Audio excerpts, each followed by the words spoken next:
நீ ஒரு ஃபெயிலியர். எந்த ஒரு கரியரும் இல்லாம நீ என்ன எப்படி வச்சு பார்த்துப்ப?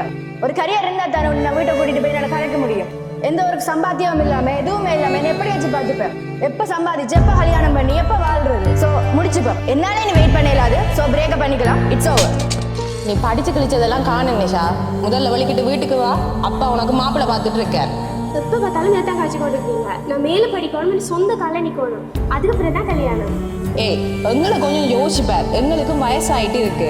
உனக்கு கல்யாணம் பண்ணி வச்சுட்டா எங்களோட கடமை முடிஞ்சிடும். இனி ஒன்றும் செய்ய வேணாம். பேசாம வலிக்கிட்டு வந்து கல்யாணத்தை கட்டு. ஆமா, பேசாம கோல வைக்கிறீங்களா? எனக்கு நிறைய வேலை இருக்கு. போனை வைங்க ப்ளீஸ். சொல்றத சொல்லிட்டேன். இதுக்கு மேல உங்க அப்பா கதைப்பார்.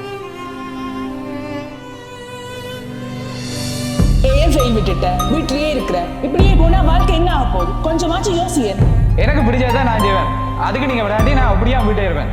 பிடிச்சதை செஞ்சா போல நல்ல வேலையா கிடைக்க போகுது. இப்படியே உங்க லைஃப் நாசமா போகுது.